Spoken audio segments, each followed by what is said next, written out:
Hello and welcome to the Pastor Well podcast. This is Hershael York, Dean of the School of Theology at the Southern Baptist Theological Seminary in Louisville, Kentucky. I'm also pastor of the Buckrun Baptist Church in Frankfort. The Pastor Well podcast is dedicated to helping those who serve the Lord Jesus Christ be faithful in ministry. We like to engage in conversation with people who will encourage us and who have modeled it for us in some way. And today, I can't tell you the joy in my heart to have Dr. Adam Dooley here to talk with us about that. Welcome, Adam. Glad that you are finally on Pastor Well. Well, I'm glad you finally invited me. I've been waiting all this time, this great list of people you have, and finally you've asked me to come. We won't tell everyone how much I paid you. Well, I've wanted to have you for a long time, but it feels almost like nepotism because, well, how would you describe our relationship?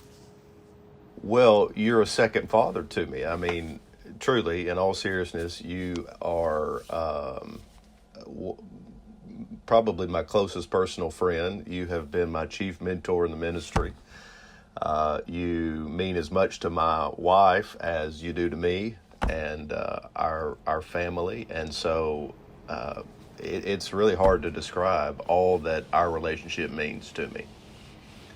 Well, that's exactly how I feel, and you really are like a son to me. I take such joy in your ministry. Just in case people don't know, you are currently the pastor of the Englewood Baptist Church in Jackson, Tennessee. You've written several books, one with Dr. Jerry Vines called Passion in the Pulpit, which has a brilliant thesis, I think, of how we exegete emotion from the text, that it's the job of the pastor when he preaches to reflect the inherent emotion in that text. It's not about how we feel or what we're experiencing, but there's an emotional content in that text. Where did you get that idea? I think the reason you think it's so brilliant is because it was born at your PhD seminar. Yeah, well, it did. It came up at a PhD seminar. But, here's the thing. There have been a lot of great ideas that I've had, but I just am too lazy to write them myself. And I tell PhD students, this would be a great dissertation topic, and they've all turned out well. Yeah, well, that's exactly what I was going to say. Mine is the book that you were just too lazy to write. That's why you love it so much. But God probably put the idea in your heart before mine. But I love developing that and writing about that. I've got to tell one little detail. You tried to acknowledge this in your original introduction, which I read. You really did give me that kind of credit, and you said you no longer know where my ideas end and yours begin, and your publisher took that line out. They did. They took it out. I did my best to give you the credit for it, but that's so true because we have had so many conversations in so many places, not just the classroom, but just in the rhythm of life. And I say a lot of things that I'm probably parroting you and don't even know it. So that's not just true about preaching either, by the way. Yeah, that's an important thing in life. I'm truly honored to have been a mentor in your life. But man, guys did that for me. There's not a day that goes by that I don't quote. I mean, some of them people have never heard of. Of course, my dad was my primary influence. Adrian Rogers, of course, was just massive in my life. There's not a day that goes by that I don't think of something Adrian Rogers taught me and implemented. And a lot of what I've taught you is simply stuff I got from him. And then there are men that nobody other than my small little group of independent Baptists I grew up with would know. A guy like H.H. Overby, John Hatcher, Harold Bratcher. I mean, there are men like this that most people don't know about, but man, I learned from them and they influence my life every day. And so mentoring is an important part of ministry, don't you think? Yeah, there's no question. I would say more than half of what I do in the pastorate is the result of mentoring. What I got in the classroom there at seminary was so important, and I don't ever want to diminish that, but a lot of people can gain knowledge in a classroom that they don't know how to use in a local church. And so I think I think mentoring bridges that gap. And so much of what I've done, I watched my pastor growing up. I watched you do in there at Buck Run, and in some of the places where we've spoken together. I think we're all just creatures of what we see in others. That's right. And that's the model Jesus gave us, is that we should be making disciples. Paul talked about committing to faithful men that they in turn might teach others. So none of us should claim originality. And all of us owe a debt to those that have come before us. Furthermore, I think we owe a debt to those that are coming after us. You have mentored people. You and I just a few months ago went out to Phoenix, where Dr. Brian Arnold was inaugurated as the president of Phoenix Seminary. He was a young man in your church that you mentored and discipled.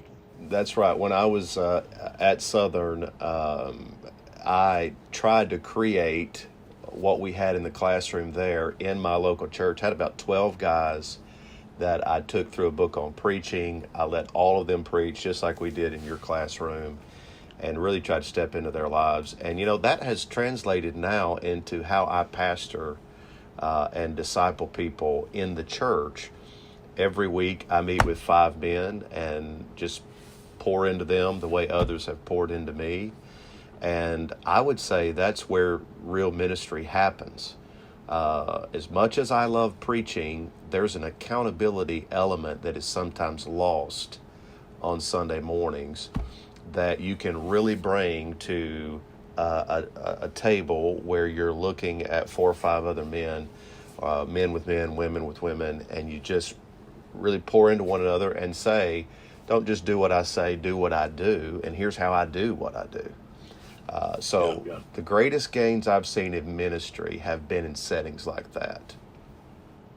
That's exactly right. You and I can remember maybe not the first day, but the first time I noticed you in my preaching class, sitting there, and you were young. I tell you what I liked about you. You were serious about preaching. You were not too serious about yourself. And that's the kind of guy I like. Yeah. I like a guy who doesn't take himself too serious, but takes the things of the Lord seriously. So you and we've been in each other's lives. I've got to tell a couple things, just so people get a context, because I really want to talk about your most recent book, Hope When Life Unravels, because it is an incredible story about your son Carson's leukemia. But to give it a context and the way it happened even in our relationship. So you were my student, both at the MDiv level and the PhD. I was your supervisor. We went on mission trips together. You went on a trip to Brazil with me. Now that one was notable for a lot of reasons. I'm trying to figure out how to tell this. So I speak Portuguese, and I taught you fake Portuguese. That's right. I speak fake Portuguese fluently to this day. Yeah. So instead of telling you the real phrase for thank you, I told you a phrase that is a statement of gastrointestinal confession. And for 3 days, you used that phrase, and every Brazilian would look at you like, what did you just say? And you'd say it again. And then you'd say to me, I don't think they understood me. And I'd say, you just got to speak up. You just got to say it louder. or your accent. Say it slowly and deliberately, 3 days it took you to figure out that I had not taught you correctly. So those are the kinds of things that I've done to you through the years. We laugh a lot when we're together. I remember one time we went to the Southern Baptist Convention together and roomed together. And I took pictures of your skincare products and tweeted them. Yeah. Now, I do want to say our relationship is congenial enough that you do embellish some of these stories. I don't have skincare products, just so your audience knows. But I love that you want to tell that story, yes. Well, they were something. I don't know. They were in your suitcase, so Maybe hair products. Hair products, yeah. And was it? I don't know if there Rogaine in there. I'm not sure. The moral of these stories is I have learned as much about how not to treat people from you as I have learned how to disciple people from you. Well, we always have fun, you know. So I had you teach a class for me at Southern several years ago, and you and Tanya and I went out to eat on a Thursday night. I will never forget it, and in a seafood restaurant, and we were like little kids. We were laughing so hard we were crying, and I know people around us were, I think, annoyed with three adults acting like kids in church, you know, who couldn't stop laughing, and but we had a great time. That Sunday afternoon, right after church, you know, my phone rang, and it was you. And I had just seen you the previous Thursday night. We'd had this incredible time. But immediately, when I heard the tension in your voice, I knew something was terribly wrong. Tell us about that day. Well, that was July 10th, 2011, and that's really where my new book begins. I had been in Kentucky teaching at Southern and really had one of the greatest weeks of my life. That night was part of just great visits with family and friends, and we headed back to Mobile, Alabama, where I was pastoring at the time. Got in late, and my wife, Heather, had noticed a rash on my son's neck that left her very concerned. It was bright red, but it was smooth to the touch. And so when we got up Sunday morning, headed off to church like we always do, she said, you know, I think I need to take Carson to the pediatrician and get this checked out. And so she did. And I went, I preached, concluded the Sermon on the Mount, where Jesus talks about a house built on the rock and a house built on the sand, and really charged my people to build their lives on the right foundations, you know, not knowing what kind of storms are going to come. And as soon as I finished that sermon, I had a text message from Heather saying, you need to come. They're running some tests, and I'm scared. By the time I got there, we were awaiting the test results, and by 2 o'clock that day, we received the terrible news that Carson had leukemia. And there was just so much panic in my heart that I didn't know what to do. And that's when I picked up the phone and called you. I have often joked and said, you know, my number one rule in the ministry is to just do whatever Hershael says to do. But there's a lot of truth there. And so I didn't know what to do. And just by impulse, I picked up the phone and called you. And I'm glad I did, because it helped me regain my composure. I really needed to lead my family well at that moment. We had some big medical decisions that we had to make. And it just had a soothing impact on me. There's parts of that conversation I'll never tell anyone about, but it really helped me turn the corner and start to handle the situation in front of us. One thing I knew, Adam, was that in spite of how it felt or how it looked at the moment, God had been preparing you for that moment. Yeah. Yeah, Your whole life. Yeah, I can look back on my life and see that. You know, I think God prepared me, as evidenced by the people He put in my life. So, you know, you're an example of that. I can go all the way back to my elementary school days. When I was in the 6th grade, my favorite teacher had a brain tumor. His name was Abe Anglin. He had multiple surgeries to remove that tumor. And I used to take care of him in our classroom.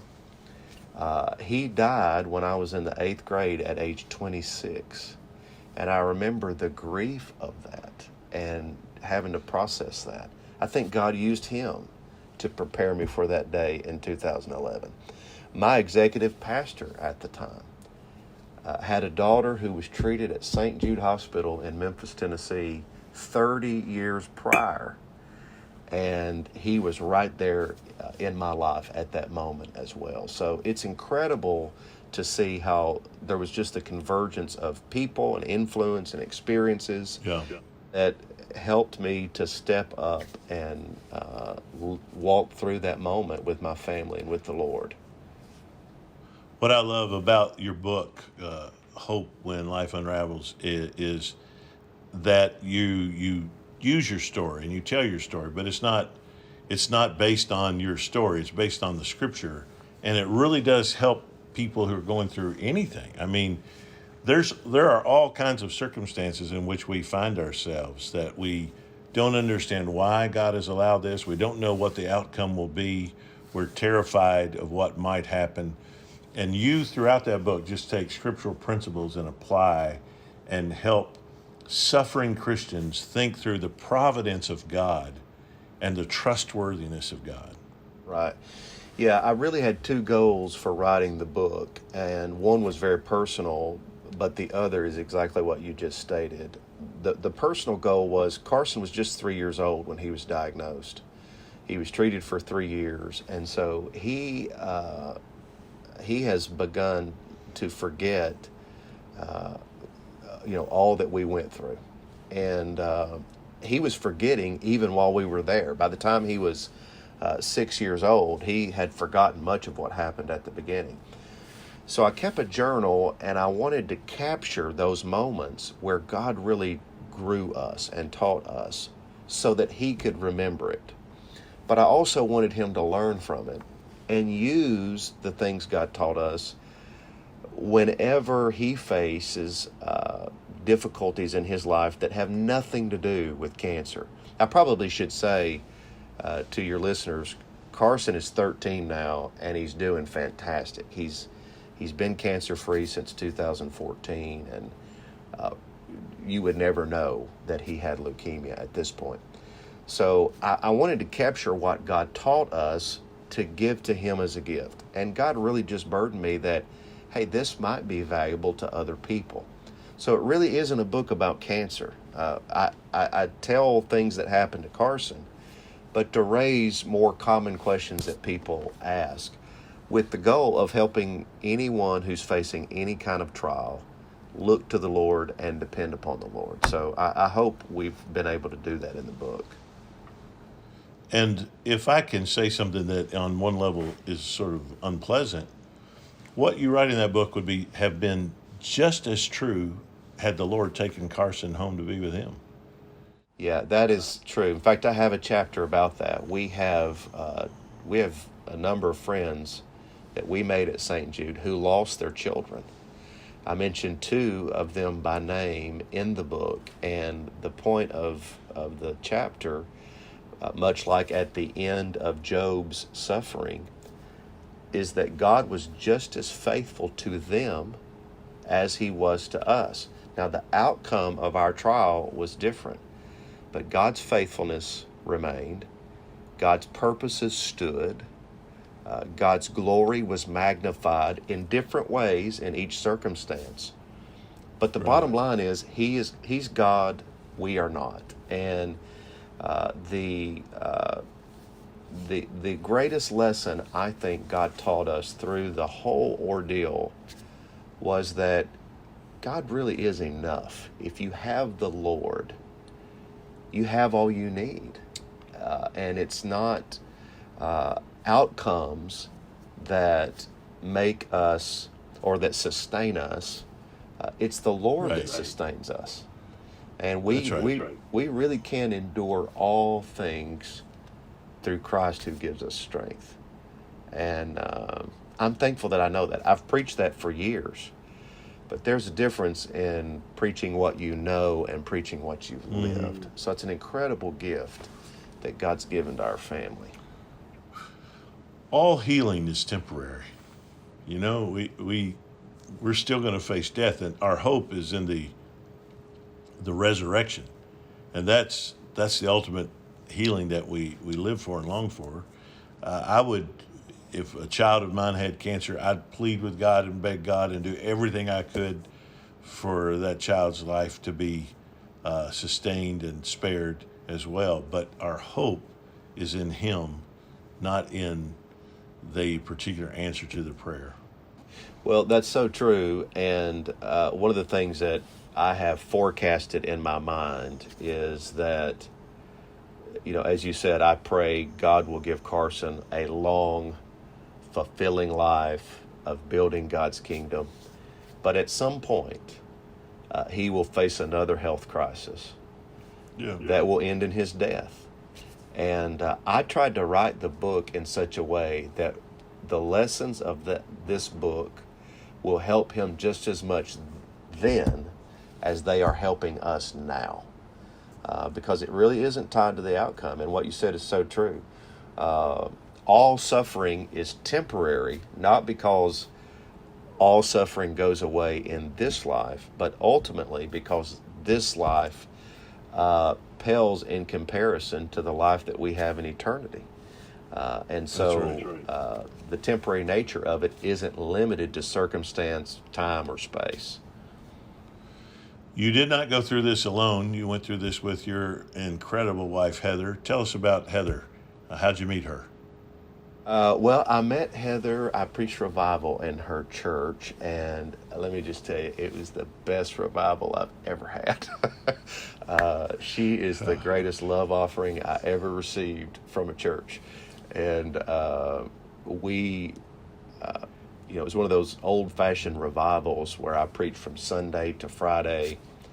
We just conversed all week and had our first date 1 week later. And it was great. And that's about the time that I got you involved in all of it. I know you love to tell that story too. So there's your segue. But you tell it. You tell it. Well, we had been dating just a few months, I think, at that point, and she really is incredible. I mean, she's incredible. Yeah. She's beautiful on the inside and the outside. She makes me a better pastor. She made me a better pastor even when we were dating. And so incredible was she that it was perplexing to everyone. What are you waiting on to ask this girl to marry you? And we were in your office one day talking about it, and I think you had enough of it. And you picked up the phone, you called Heather, and you basically prepared an arranged marriage for us. You got her to sign on the dotted line and give the commitment, and asked for an assurance that she would say yes. All of this while I was listening, and I'll never forget her giggling on the phone and wondering what this was about. But shortly after that, I indeed proposed. I'll never forget. I asked her, if he asked you, are you going to say yes? And she giggled. I said, no, I want an answer. She said, yes. I said, okay, hang on. And I handed you the phone. And you went, hi, Heather. Then you were all sheepish and said, I'll talk to you later. And I think that was right before Thanksgiving or somewhere in there. And a ring was forthcoming pretty soon after that. I should say, too, that was also right after you and Tanya and Heather and we all went to dinner one night, and you guys just were glowing about... First night, I said, this is your gal. First night Tanya and I met her, we were both looking at you and saying, what on earth are you waiting for? I just saw she was a perfect fit for you. And she has not disappointed. I was as sure about her for you as I was about Tanya for me. And that has proven to be 100% true. And going back to what you said earlier, when you think about God preparing me for Carson's illness, God giving me Heather was part of that preparation. Obviously, there'd be no Carson apart from Heather, but I can't imagine having walked through that trial with anyone else. Heather has such a stabilizing, calming effect on our home. Mm-hmm. She has built a haven of protection around all of us. And, you know, she was pregnant during Carson's sickness. And so we were traveling to St. Jude by airplane every week for 128 consecutive weeks. She did a few of those trips on the front end. We were taking turns.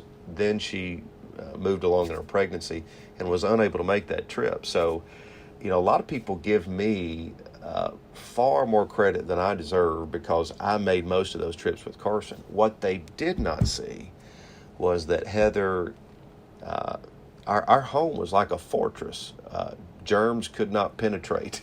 And she made sure that he had all of his medication when he needed it, that everything was clean, that he wasn't exposed, that he was at the ER if his fever spiked even just a bit. I mean, we really walked on pins and needles for 3 years, and she bore the brunt of most of that. I got on airplanes and got to spend 36 hours every week with my son, which was great. I'll always treasure that. And that was tiring physically, but I think the emotional and the spiritual toll that she endured was far greater than what I did on those trips to Memphis.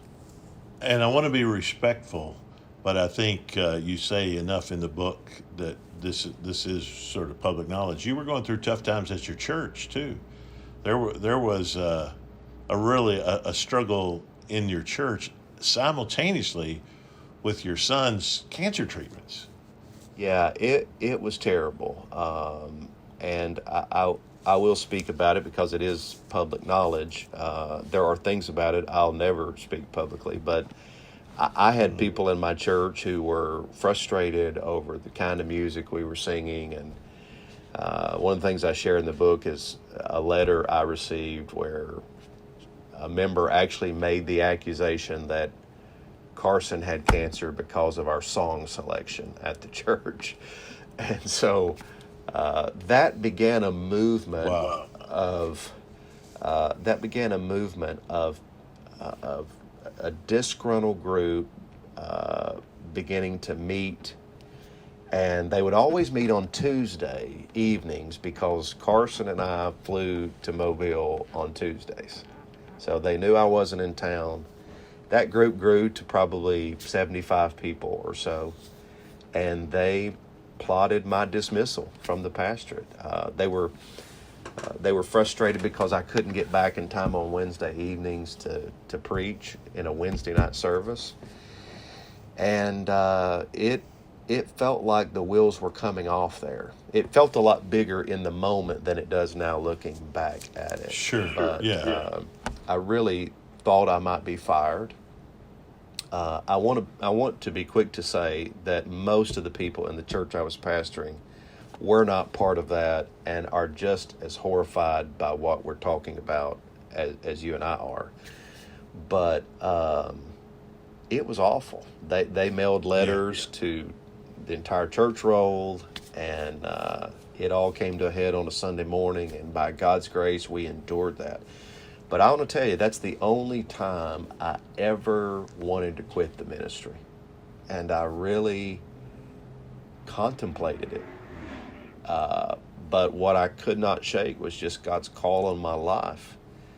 And I could never grow comfortable with stepping outside of that call on my life. So that's what helped me endure it.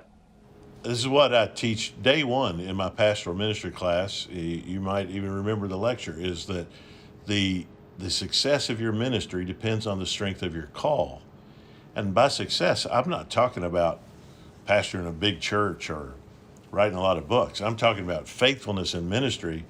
But when you get in those moments where it's awful, nobody appreciates you, you might be fired, you're doing the right thing, and yet they're coming at you anyway. If you're not called, you won't stick. You'll say, I can do something else.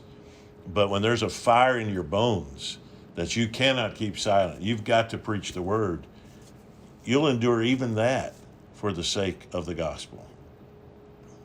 Well, and how many times do we teach our people, look, if you're going to walk with God, it can't be rooted in your feelings, because that's always going to change. It's got to be rooted in what you know about the Lord and what you know from His Word. And that's probably the first time I really had to ignore my feelings completely. That's probably the first time in my ministry when people weren't cheering me on. And I felt like I had real enemies in the church. And, oh, it was so painful. It was so disheartening. But as you and I have often talked, I wouldn't go back and change that. Now I see it as a gift, because I know that my calling is strong and secure. I know that I'll serve the Lord when people aren't applauding me. I thought that before, but I didn't know that. And so even in that valley, the Lord redeemed that suffering and is using it for good. And I'm thankful for that. I truly am. Well, I'm thankful for God's work in your life. It's been marvelous to watch up close. I'm really thrilled about your ministry there at Englewood. You're committed to expository preaching. You're a believer in that. So what are you preaching right now? Well, we're in a little bit of a transition right now, and so our worship pastor is leaving us. He's accepted a call to Brentwood Baptist, Travis Cottrell, and so I've been doing a series about Jesus building His church, and it's called Let the Church Rise. That mirrors a pattern that I have. Typically, I will go through a book of the Bible and then do a short thematic series that's expositional, but not through a book, just to catch our breath between longer series. When I finish the current series I'm in, I'll preach through the book of Job, and then I'm going to follow that with the 10 Commandments to finish out the year. So that's where we're headed in 2020. About how many weeks are you going to devote to the book of Job? Well, I have 18 messages for Job, but I'm not sure if I'm going to utilize all of those. The cycle of conversations with his friend is a bit redundant, and so I'm probably going to combine those and maybe reduce it to 8 messages. Yeah, that's doable. Have you ever read Calvin's sermons on Job? I have, yes. It's just really good stuff on his take on suffering in the life of a Christian. I'm sure since you've read them, they probably saturate your own thinking. And they do, and I think, if memory serves me correctly, you pointed me to that the first time I preached through the book of Job, which was in 2011. So when Carson was diagnosed with cancer, we lived in Memphis for 6 weeks at the Ronald McDonald House. When I came back to the church for my first series after his diagnosis, it was the book of Job, and we had a conversation about those commentaries. Yeah, I recall that. How old were you when you felt called to preach? I was 17 years old. I was involved in the Fellowship of Christian Athletes, and I did not yield to the call until I was 18, but it was about a 14-month process of getting lots of opportunities to preach and people speaking into my life that, here's what God's doing, and I've been preaching over 20 years now. How old were you when you became a pastor? Let's see. I was 19 years old for my first church position, which was youth ministry. I was a terrible youth minister. And so I was 21 years old when I accepted my first pastorate. And you were how old when you got married? I was 25 when I got married. So, man, being single as a pastor is hard. Dating and getting engaged and all that as a pastor is really a challenge, isn't it? terrible. And as much as you make fun of me for that phone call, that's part of why it was just so difficult. I mean, how do you ask a girl out? I mean, do you invite her to read Lamentations with you? I never was good at that. So it was like Heather and I met in church, which was perfect, and clearly there was a connection there.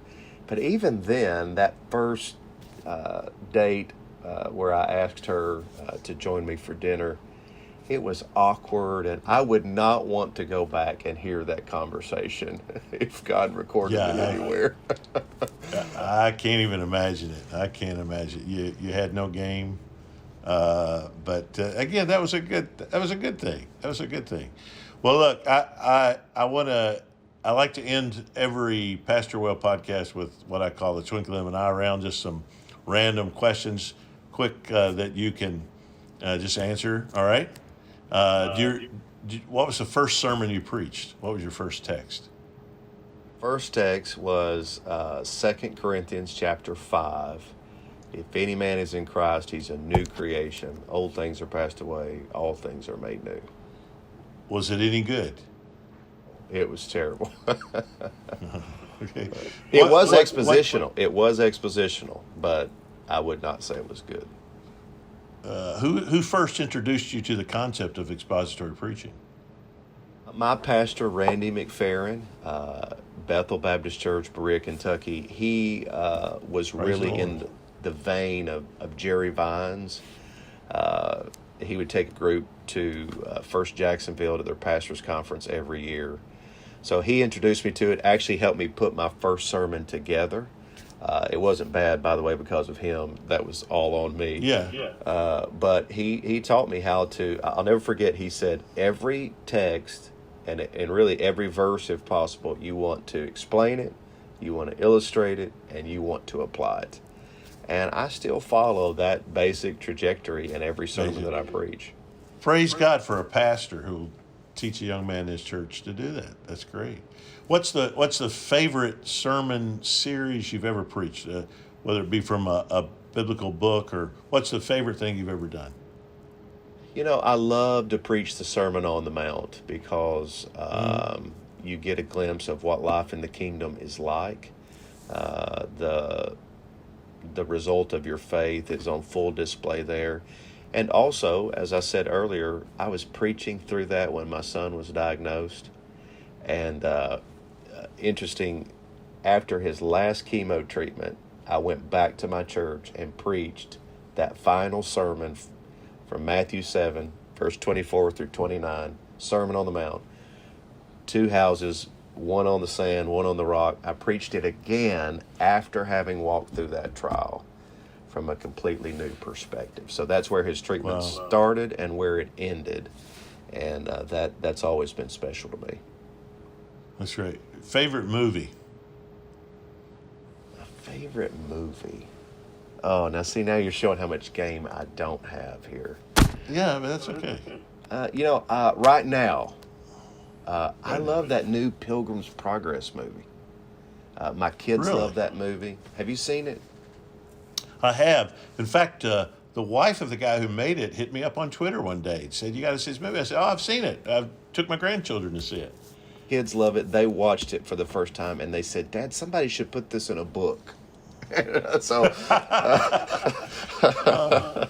that's great. What's the favorite car you've ever owned? This is easy. A 1999 yellow Ford Mustang. It was my second car that I bought. I paid cash for it because of the influence of my father. And I drove that car until Heather and I got married. Yeah, I remember that car. Yeah, I do remember that car. All right, if you could go anywhere in the world today, no COVID-19, no problems, you and Heather could go somewhere, where would you take her? I would take her to Hawaii, and there's a little inside joke here. I'm not going to tell you what part of Hawaii, but I would take her to Hawaii. Yeah. Okay, what's the name of the island that Tanya and I go to in Hawaii? I can't remember the name of the island. It's in Hawaii, though. You don't really remember the name? Hawaii. You go to the island Hawaii. Yes. Yeah. All right. I just gotta, as we close, tell listeners that we had this whole discussion. It was like, who's on first? Where Adam's going, yeah, but what island you go to? We go to Hawaii. Yeah, I know you go to Hawaii, but what's the name of the island? It's Hawaii. Well, what part? Logical question. It's Hawaii. They call it the Big Island. Yeah. Well, You've never answered me. I hope you get to go to the Big Island one day and enjoy it. It's my favorite place. Hey, man, love you dearly. Thank God for your ministry. It's just a joy to have you, and appreciate you making time to be with me on Pastor Well. Thank you for having me. It's been great. Thanks to all of you for tuning in. And if you've not yet subscribed, please make sure you do so on YouTube, on your favorite podcast app, so you don't miss an episode. Tell other people about it. Like us on YouTube. I look forward to seeing you again next time on Pastor Well.